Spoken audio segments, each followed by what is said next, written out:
Bonjour, c'est Ursule encore. On est le 6 avril 2021, Amen. Je viens sur la trompette ce matin encore et je viens proclamer le retour de notre Seigneur Jésus-Christ. Soyez bénis, Amen.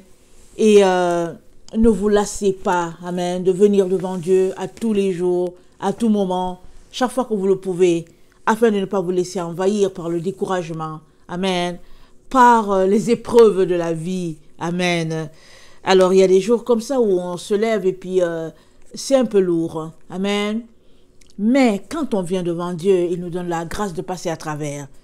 Hier, par exemple, ça a été une journée vraiment assez lourde, vraiment très très lourde pour moi. Et puis, c'était difficile, c'était épais.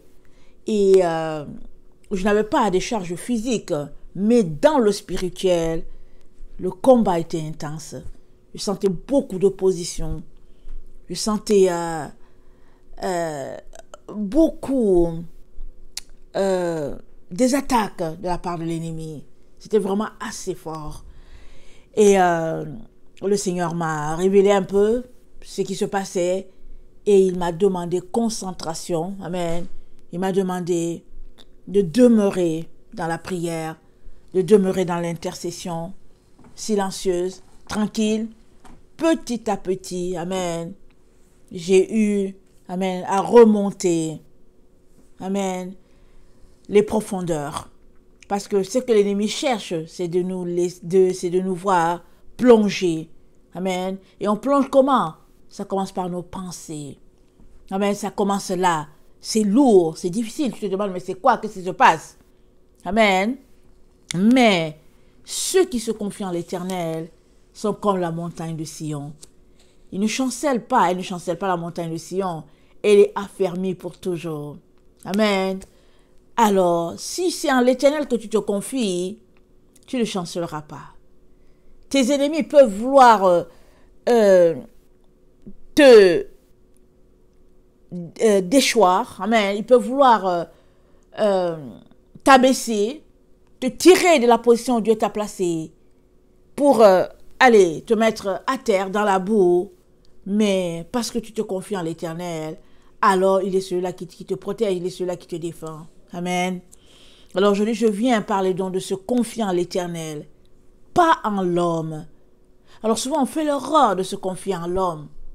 Et oui, souvent, le prétexte qu'on prend en tant qu'enfant de Dieu, souvent, c'est que on voit l'homme, c'est-à-dire le serviteur de Dieu, la servante de Dieu, et on se dit, je me confie dans la servante ou le serviteur de Dieu, ça veut dire que je me confie en l'Éternel.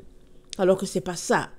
Alors, il faut regarder la relation que nous avons avec Dieu le Père, comme cette relation-là d'un enfant qui avait un bébé avec sa mère. Amen.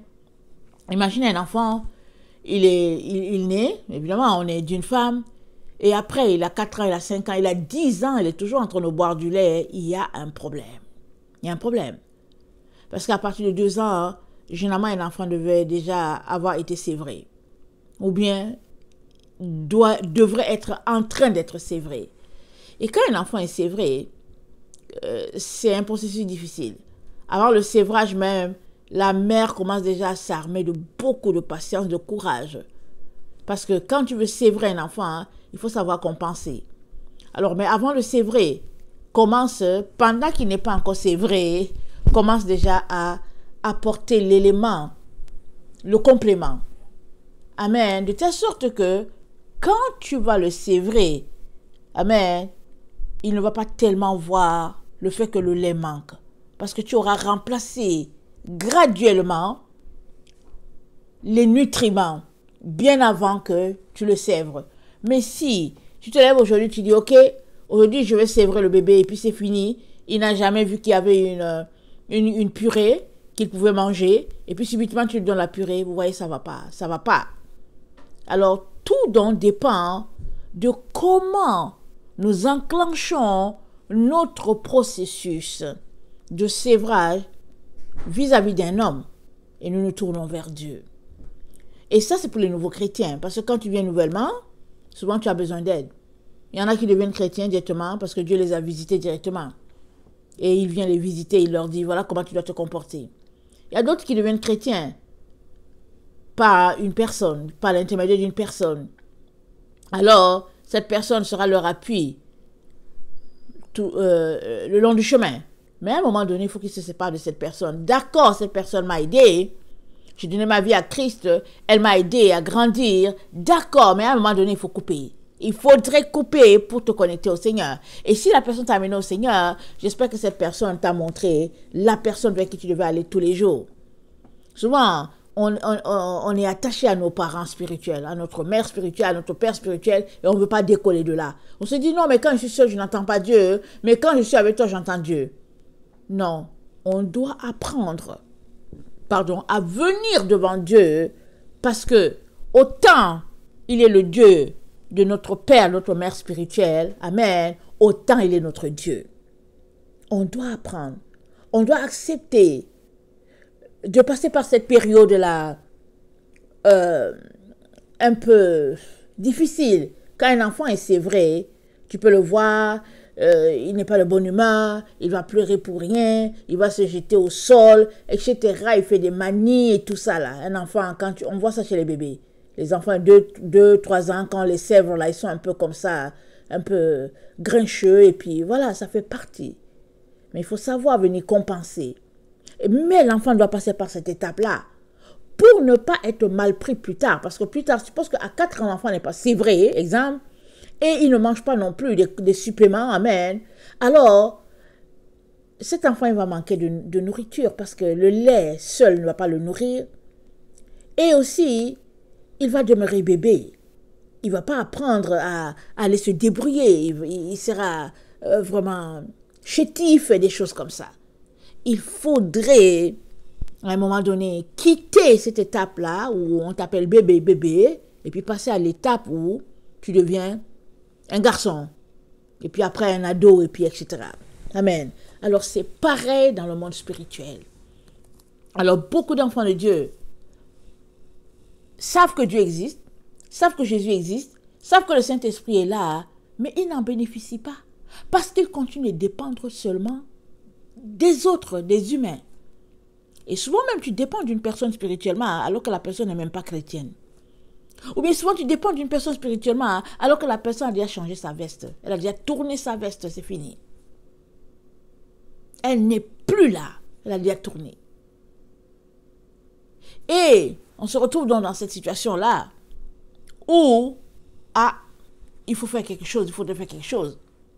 Or, si, alors que tu cheminais nouvellement avec le Seigneur, tu apprenais aussi à bâtir ta relation avec Dieu, de même que tu t'appuyais sur la personne qui t'a donné Jésus, quand tu te détournerais de ton père ou de ta mère spirituelle, tu aurais plutôt une relation vraiment équilibrée.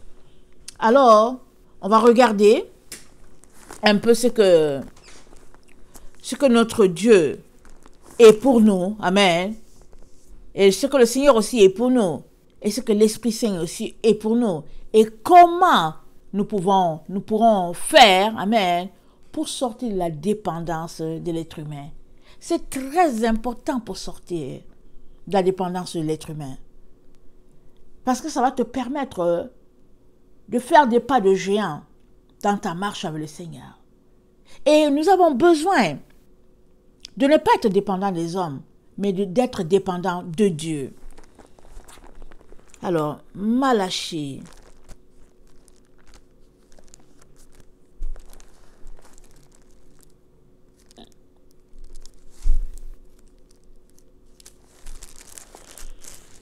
Malachie 1, le verset 6 dit ceci.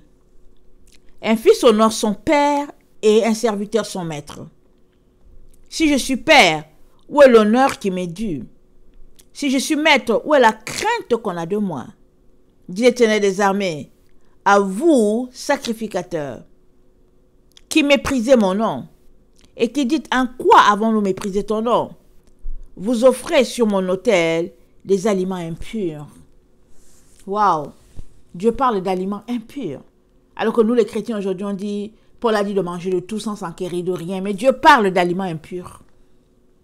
Alors on va dire, oh oui, il parlait aux Juifs et tout. Mais non, non. Malachie s'est situé entre l'Ancien Testament et puis le Nouveau. Et Malachie, amen, Dieu parle aux chrétiens. Il leur dit, se souvenir de la loi de Moïse. Alors Dieu dit, vous offrez sur mon autel des aliments impurs. Et vous dites, en quoi t'avons-nous profané? C'est en disant, la table de l'Éternel est méprisable. Quand vous offrez en sacrifice une bête aveugle, n'est-ce pas mal? Quand vous offrez une boiteuse ou infirme, n'est-ce pas mal? Offre-la donc à ton gouverneur. Te recevra-t-il bien? Te fera-t-il bon accueil? Dit l'Éternel des armées. Priez donc maintenant pour qu'il ait pitié de nous. C'est de vous que cela vient. Vous recevra-t-il favorablement? Dit l'Éternel des armées. Alors Dieu met ici en contraste notre comportement vis-à-vis de lui et vis-à-vis des autorités de la terre. Il parle de gouverneur. On peut parler de maire, on peut parler de ministre, on peut parler du président, on peut parler de notre directeur, peu importe. Dieu met en opposition notre attitude vis-à-vis de lui en tant que Dieu et notre attitude vis-à-vis d'un être humain que nous respectons plus que nous ne respectons Dieu. Si bien que ça se voit dans l'offrande que nous apportons à Dieu. On apporte quelque chose de chétif, quelque chose vraiment qui n'a pas de valeur devant Dieu. Et parce qu'on veut être vu des hommes, on apporte quelque chose qui frappe à l'œil. Par exemple, tu aimes Dieu, tu l'aimes bien, alors tu lui apportes une enveloppe de $100, tu mets dans ton panier, tu dis ok, et puis voilà, les gens sont contents, oh amen, béni soit l'Éternel, les gens sont contents. Mais, parce que tu sais que le maire, tu as un projet du côté du maire, tu offres une enveloppe de $2000. Alors tu vas dire, oh non, mais l'autre côté, c'est les humains qui gèrent l'enveloppe que je vais donner, et puis etc. Mais l'autre côté, tu as donné $2000 au maire, et puis c'est son argent de poche à lui. Tu envoies bien le signal que tu valorises plutôt la relation avec un humain par rapport à ta relation avec Dieu. Tu montres cela par ton comportement, par ton attitude, par les gestes que tu poses. Et Dieu dit, donc voilà, tu m'appelles Père, tu m'appelles Dieu, mais regarde ton attitude. Alors, quelle est notre attitude devant ce Dieu-là? Quand nous venons devant lui, quand nous nous levons le matin, s'il est notre Dieu, s'il est notre Père, vers qui allons-nous en premier? Est-ce que nous allons directement sur YouTube?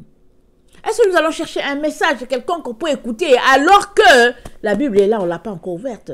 Quelle est notre attitude quand nous venons devant Dieu? Quelle est la place qu'il a dans nos vies? Le psaume 145, le verset 14.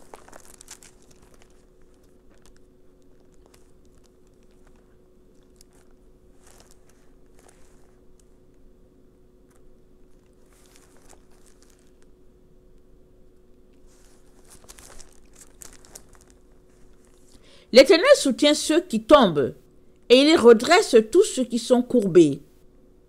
Les yeux de tous espèrent en toi, et tu leur donnes la nourriture en son temps. Tu ouvres ta main et tu rassasies à souhait tout ce qui vit. L'Éternel est juste dans toutes ses voies, et miséricordieux dans toutes ses œuvres. Alors, Dieu est celui qui prend soin de nous, peu importe la situation dans laquelle nous nous trouvons. Même si aujourd'hui tu te dis, je n'ai rien, je ne sais pas comment je vais faire pour vivre, ce passage nous dit, Dieu prend soin de toi. Alors, il est mieux de venir prier devant Dieu pour lui dire, Seigneur, je manque du nécessaire, et Dieu sait que tu manques du nécessaire, que d'aller cogner à la porte du voisin, faire des courbettes devant un être humain, alors que ton Dieu est là, ton Père est là. Il sait tout cela, il savait que tu serais dans cette situation-là, il sait. Mais comment réagis-tu? Face à cette situation, que fais-tu? Décides-tu de venir lécher les bottes de quelqu'un dans l'intention d'avoir un contrat quelque part, un contrat pour la mairie, pour un poste? Est-ce que c'est ça que tu veux faire? Ou bien, compte sur la puissance de Dieu, amen, sur sa bienveillance pour pouvoir te donner à manger. Et le psaume nous dit, Dieu prend soin de nous. Le psaume 118.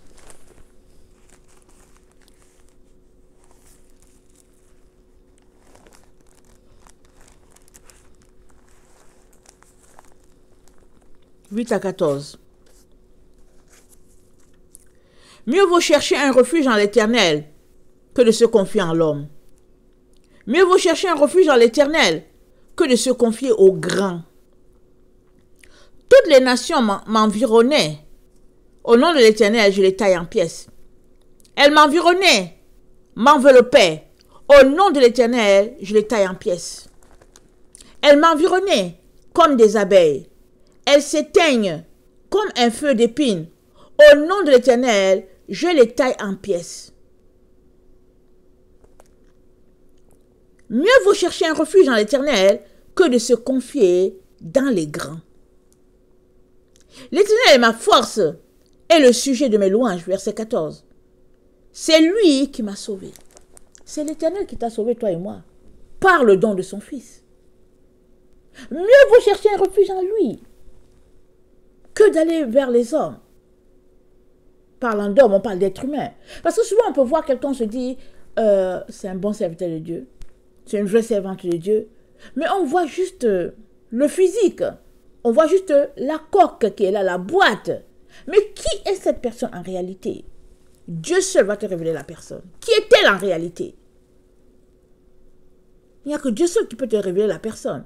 Et si Dieu t'a enlevé tes écailles, il t'a enlevé les écailles, tu serais étonné de voir que cette personne est autre qu'un agent de Satan, une agente de Satan, qui est juste là devant toi. Mais tu vas te confier là-bas. Tu fais des courbettes là-bas. Or, la parole de Dieu dit, l'Éternel est ma force et le sujet de mes louanges. Et quand les nations t'environnent, quand les individus t'environnent, quand tout le monde t'environne pour te faire tomber, l'Éternel est celui-là qui est ton secours. Il est celui-là qui veille sur toi, il est celui-là qui assure ta protection, peu importe la situation dans laquelle tu te trouves. C'est question d'avoir confiance en l'Éternel. C'est question de bâtir sa foi dans l'Éternel. C'est une marche. C'est renoncer à compter sur soi-même pour compter sur Dieu. C'est lui faire confiance. Ouvrir sa bouche et lui dire, Père, je décide de te faire confiance. Je décide de te donner mon sort, ma vie, parce que si tu as veillé sur tel, c'est que tu peux aussi veiller sur moi. Dieu aime quand on le met au défi. Parce que quand tu mets Dieu au défi, il va te montrer que effectivement il est celui-là. Le Dieu, le grand, le Dieu redoutable, il va te montrer, il va te le montrer.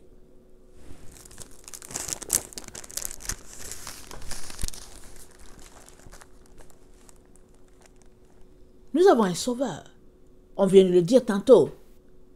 Il nous a sauvés parce qu'il nous a donné son Fils. Son Fils est mort sur la croix pour nous. Parce qu'on était pécheurs. On n'avait pas de possibilité de salut. Alors il nous a sauvés. La mort de son Fils, c'est ça qui garantit notre salut. 1 Jean 1.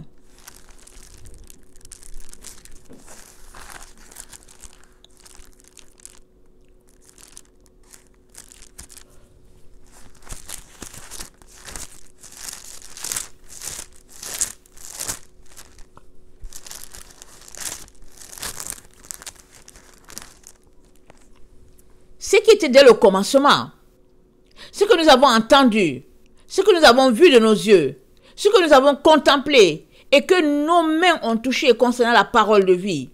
Car la vie a été manifestée et nous l'avons vue et nous lui avons rendu témoignage. Et nous vous annonçons la vie éternelle qui était auprès du Père et qui nous a été manifestée.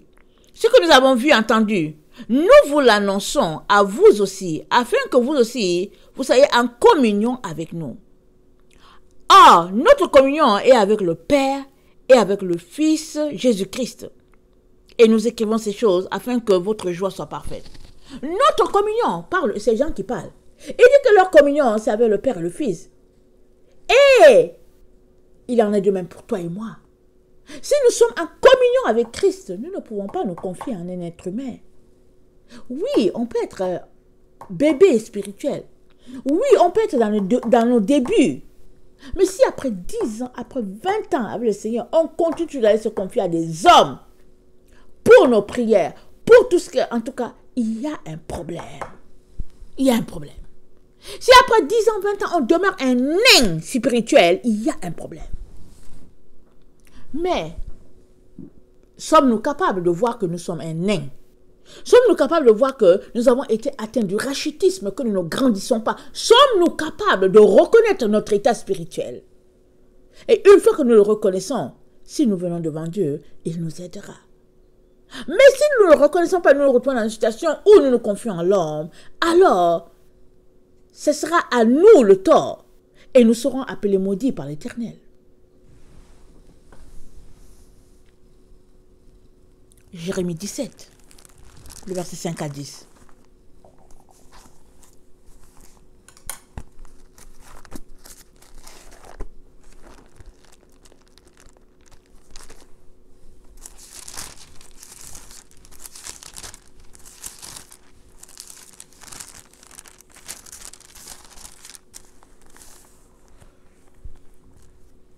Ainsi parle l'Éternel.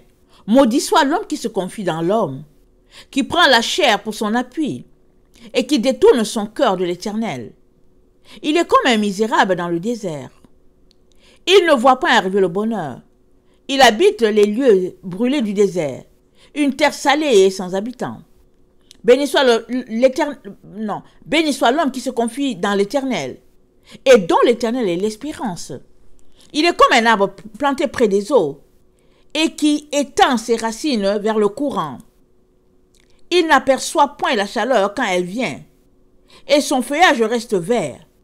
Dans l'année de la sécheresse, il n'a point de crainte, et il ne cesse de porter du fruit.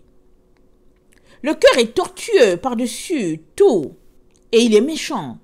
Qui peut le connaître? Moi, l'Éternel, j'éprouve le cœur, et je sonde les reins, pour rendre à chacun selon ses voies, sont le fruit de ses œuvres. C'est l'Éternel qui pèse dans nos cœurs. C'est l'Éternel qui nous éprouve, qui nous sonde. Et en fonction de nos actions, nous serons récompensés. Nous serons jugés. Tout ce qui se passe dans nos vies, toute action que nous posons, c'est une action qui passera par la justice, par la loupe de Dieu. Et la question est celle-ci. Est-ce que nous en sommes conscients? Et si nous sommes conscients, qu'est-ce que nous posons comme action pour sortir de la dépendance des hommes et nous confier uniquement à l'Éternel? Parce que c'est lui qui est notre appui. C'est lui qui nous a créés, c'est lui qui nous a façonnés et c'est lui qui nous donnera de triompher de la chair.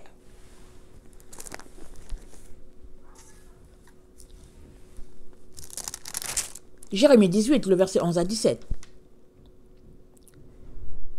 Parle maintenant aux hommes de Juda et aux habitants de Jérusalem, dis-leur ainsi par l'Éternel. Voici, je prépare contre vous un malheur. Je médite un projet contre vous. Revenez chacun de votre mauvaise voie. Réformez vos voies et vos œuvres. Mais ils disent, c'est en vain que nous suivrons nos pensées. Nous agirons chacun selon les penchants de notre mauvais cœur. C'est pourquoi, ainsi par l'Éternel, interrogez les nations. Qui a jamais entendu pareille chose?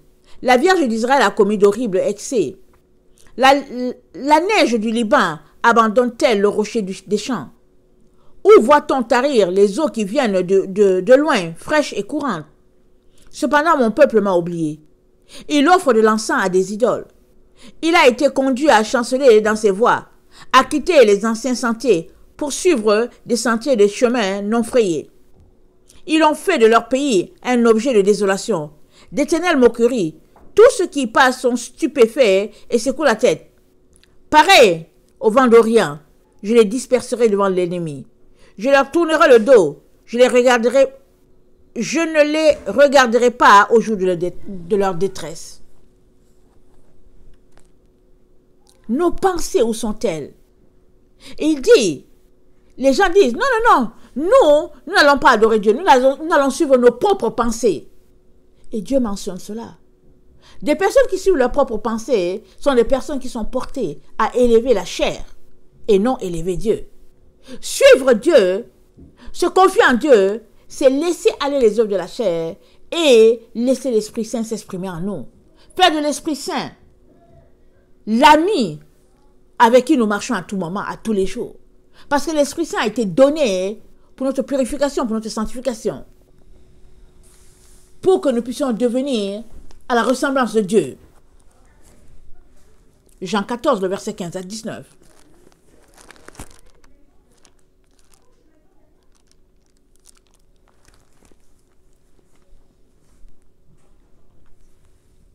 Jean 14, le verset 15 à 19. Si vous m'aimez, gardez mes commandements. Et moi, je prierai le Père, il vous donnera un autre consolateur afin qu'il demeure éternellement avec vous. L'esprit de vérité que le monde ne peut recevoir parce qu'il ne le voit point et ne le connaît point. Mais vous, vous le connaissez, car il demeure avec vous et il sera en vous. Je ne vous laisserai pas orphelin, je viendrai à vous. Encore un peu de temps, et le monde ne me verra plus, mais vous me verrez, car je vis et vous vivrez aussi. En ces jours-là, vous connaîtrez que je suis en mon Père, que vous êtes en moi et que je suis en vous. Celui qui a mes commandements et qui les garde, c'est celui qui m'aime. Et celui qui m'aime sera aimé de mon Père. Je l'aimerai et je me ferai connaître à lui. Amen. Il dit, l'esprit de vérité que le monde ne peut recevoir parce qu'il ne le voit point et ne le connaît point. Mais vous, vous le connaissez, car il demeure en vous, il sera en vous. L'esprit de vérité a déjà été donné. Il est descendu le jour de la première Pentecôte, pas de la première, il est descendu le jour de la Pentecôte qui s'est manifestée après le départ de Jésus. Il a été donné. Et c'est à tout un chacun de recevoir le Saint-Esprit et d'en prendre soin. Et le Saint-Esprit est l'ami qui nous conduira dans une relation de proximité avec Dieu à tous les jours, à tout moment. Jean 16, le verset 13 à 14.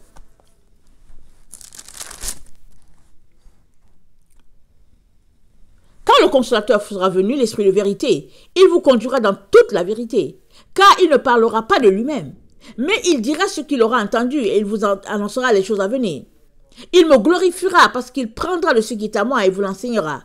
Tout ce que le Père a est à moi. C'est pourquoi j'ai dit qu'il prend de ce qui est à moi et qu'il vous l'annoncera. Encore un peu de temps et vous ne me verrez plus.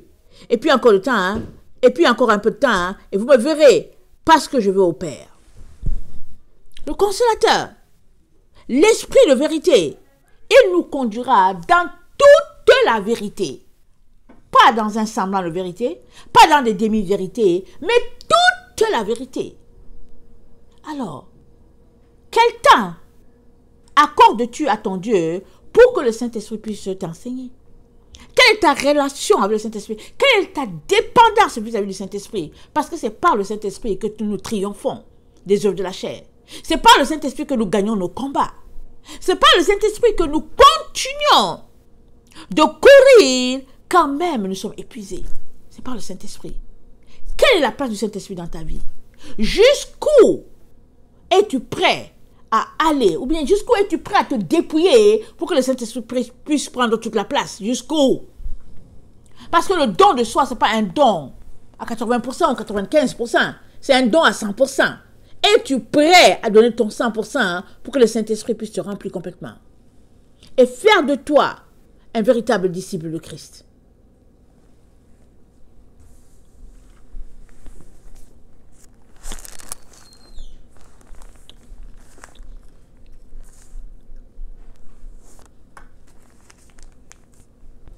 Jean 16, 25 à 27. Je vous ai dit ces choses en parabole. L'heure vient où je ne vous parlerai plus en parabole, mais où je vous parlerai ouvertement du Père. En ce jour-là, vous demanderez en mon nom en ce jour, vous demanderez à mon nom et je ne vous dis pas que je prierai le Père pour vous, car le Père lui-même vous aime, parce que vous m'avez aimé et que vous avez cru que je suis sorti de lui. Je suis sorti du Père et je suis venu dans le monde. Maintenant, je quitte le monde et je vais au Père. Jésus dit, on n'a plus besoin de lui demander. D'ailleurs, il n'est pas là. Mais le Saint-Esprit est là. Il est avec nous à tous les jours, à tout moment. Il est celui-là qui nous parle, qui nous souffle, qui nous soufflote des paroles, qui nous console, qui nous relève. Vraiment, il est celui-là qui nous édifie. Et Jésus dit, je vous donnerai un autre consolateur. Jésus même était un consolateur et il nous donne un autre. Mais, sommes-nous prêts à recevoir les dons de Dieu à leur juste valeur?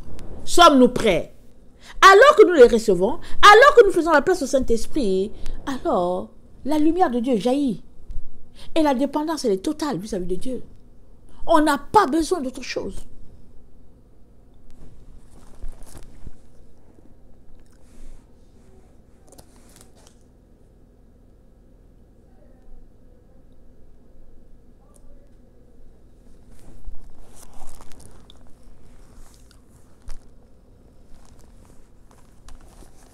Jérémie 20, verset 10 à 13.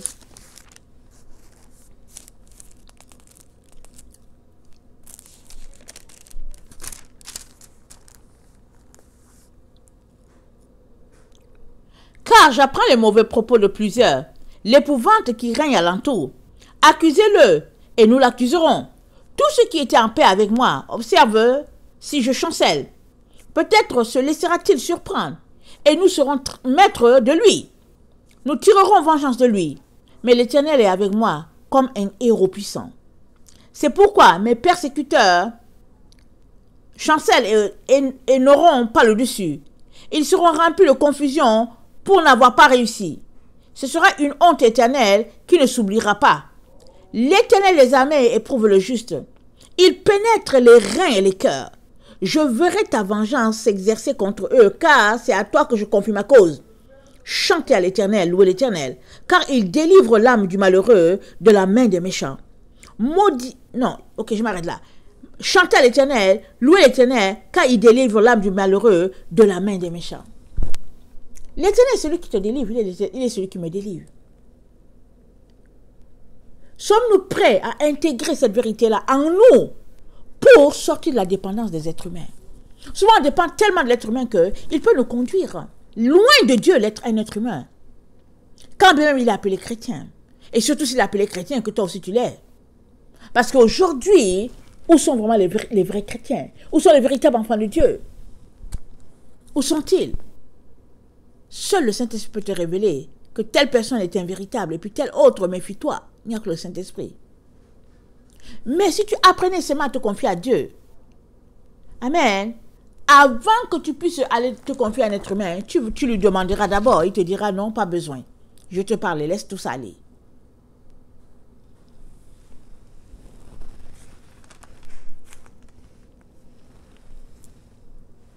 Ézéchiel 18, le verset 20 à 32.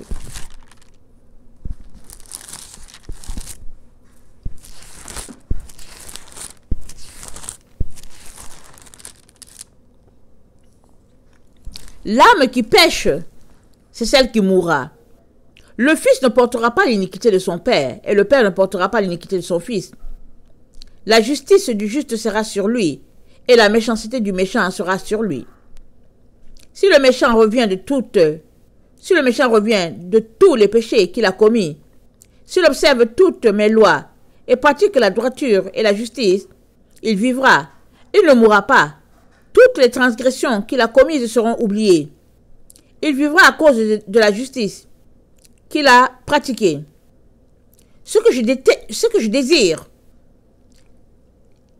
est ce que le méchant meurt, dit le Seigneur. L'Éternel, n'est-ce pas qu'il change de conduite et qu'il vive? Ce que je désire, est-ce que le méchant meurt, dit le Seigneur. N'est-ce pas qu'il change de conduite et qu'il vive? C'est ça que le Seigneur veut pour chacun d'entre nous. Il ne veut pas que toi et moi mourions. Il aimerait qu'on change de conduite. Mais sommes-nous prêts à changer de conduite? Sommes-nous prêts à nous remettre en cause? Si le juste se détourne de sa justice et commet l'iniquité, s'il imite toutes les abominations du méchant, vivra-t-il? Toute sa justice sera oubliée. Parce qu'il s'est livré à l'iniquité et au péché, à cause de cela, il mourra. Vous dites la voix du Seigneur n'est pas droite. Écoutez donc, maison d'Israël, est-ce ma voix qui n'est pas droite? Ne sont-ce pas plutôt vos voix qui ne sont pas droites? Si le juste se détourne de sa justice et commet l'iniquité et meurt pour cela, il meurt à cause de l'iniquité qu'il a commise. Si le méchant revient de sa méchanceté et pratique la droiture et la justice, il fera vivre son âme. S'il ouvre les yeux et se détourne de toutes les transgressions qu'il a commises, il vivra, il ne mourra pas. La maison d'Israël dit, la voix du Seigneur n'est pas droite. Est-ce ma voix qui n'est pas droite, maison d'Israël? Ne sont-ce pas plutôt vos voix qui ne sont pas droites? C'est pourquoi je vous jugerai, chacun selon ses voies. Maison d'Israël, dit le Seigneur, l'Éternel, revenez et détournez-vous de toutes vos transgressions, afin que l'iniquité ne cause pas votre ruine. Rejetez loin de vous toutes les transgressions par lesquelles vous avez péché. Faites-vous un cœur nouveau et un esprit nouveau. Pourquoi mourriez-vous, maison d'Israël? Car je ne désire pas la mort du celui qui meurt, dit le Seigneur, l'Éternel. Convertissez-vous donc et vivez. Dieu ne désire pas notre mort. Il désire que nous puissions vivre et la vie éternelle. Et il nous encourage à ne pas nous confier dans l'être humain, dans les lois des humains, dans les voies de l'être humain, mais de nous confier en l'Éternel et à ses voies, parce qu'il aimerait que nous puissions vivre. Il a créé ce monde-là pour nous. Il nous a tout donné. Il nous a donné son Fils. Et il aimerait que nous puissions vivre. Mais à toi et à moi de nous détourner de nos mauvaises actions.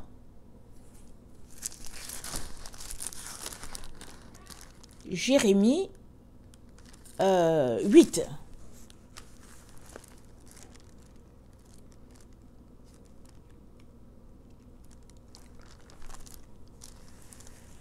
Jérémie 8, le verset 4. Dis-leur ainsi par l'Éternel.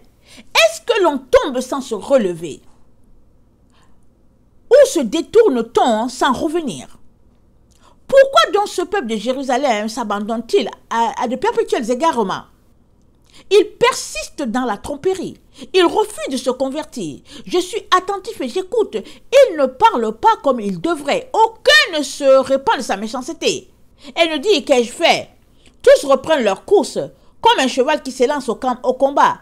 Même la cigogne connaît dans les cieux sa saison. La tourterelle, l'hirondelle et la grue observent le temps de leur arrivée. Mais mon peuple ne connaît pas la loi de l'Éternel.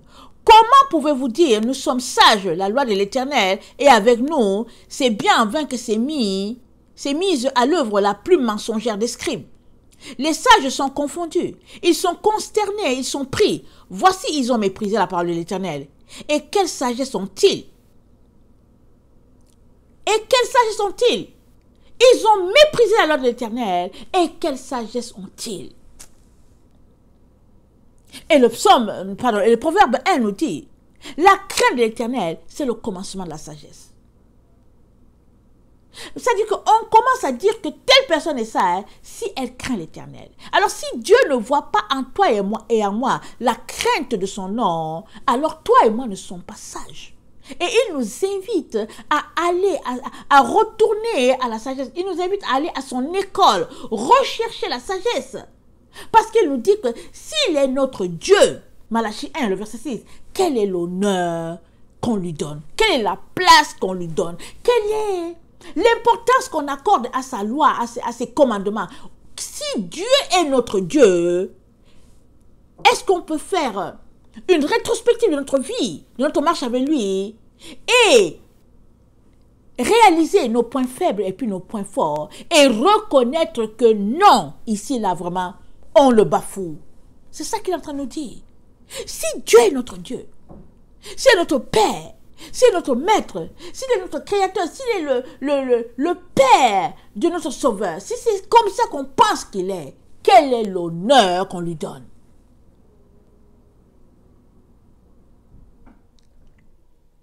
Comment pouvez-vous dire, nous sommes sages, la loi de l'Éternel est avec nous? C'est bien en vain que s'est mise à l'œuvre la plus mensongère des scribes.